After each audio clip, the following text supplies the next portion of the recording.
Hi friends, welcome to our channel howtofinally.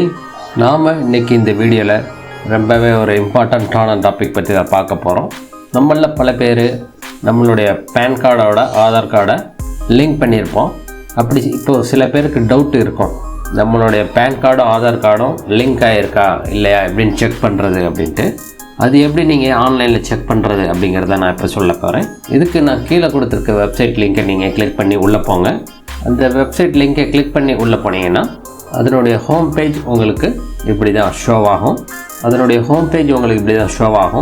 இப்போ இதில் left side பாருங்கள், குவிக் லிங்க்ஸ் அப்படின்னு இருக்கும். அதில் செகண்ட் ஆப்ஷன் பாருங்கள், லிங்க் ஆதார் ஸ்டேட்டஸ் அப்படின்னு இருக்கும். நீங்கள் அதை கிளிக் பண்ணி உள்ளே போய்க்கோங்க.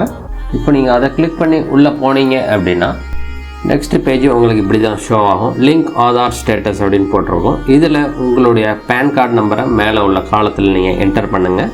அதுக்கு கீழே ஆதார் நம்பர் கேட்டிருக்காங்க பாருங்கள். அந்த காலத்தில் உங்களுடைய ஆதார் நம்பரை என்டர் பண்ணிவிட்டு வியூ லிங்க் ஆதார் ஸ்டேட்டஸ் அப்படிங்கிற ஆப்ஷன் இருக்குது பாருங்கள். அதை கிளிக் பண்ணிங்கன்னா இப்போ ஒரு பாப்அப் விண்டோவில் உங்களுடைய ஆதாரும் பேனும் லிங்க் ஆகிருக்கா இல்லையானா அதுவே உங்களுக்கு தெரிவிச்சிடும். இதை பற்றின வீடியோ நம்ம ஆல்ரெடி நம்ம சேனலில் போட்டிருக்கோம். சப்போஸ் உங்களுடைய ஆதாரம் பேனும் லிங்க் ஆகலை அப்படின்னா நம்ம எப்படி லிங்க் பண்ணுறது அப்படிங்கிற வீடியோவோட லிங்க்கு நான் கீழே டிஸ்கிரிப்ஷனில் கொடுத்துருக்கேன். அந்த வீடியோட லிங்க்கு உள்ளே நீங்கள் போய் செக் பண்ணிங்கன்னா உங்களுக்கு தெளிவாக புரியும். இந்த வீடியோவை உங்கள் ஃப்ரெண்ட்ஸ் அண்ட் ஃபேமிலி மெம்பர்ஸ்க்கு ஷேர் பண்ணுங்கள். இந்த வீடியோ உங்களுக்கு பிடிச்சிருந்தா மறக்காமல் லைக் பண்ணுங்கள், ஷேர் பண்ணுங்கள். நம்ம சேனலுக்கு ஒரு சப்ஸ்கிரைபர் போட்டு விடுங்க. நன்றி, வணக்கம்.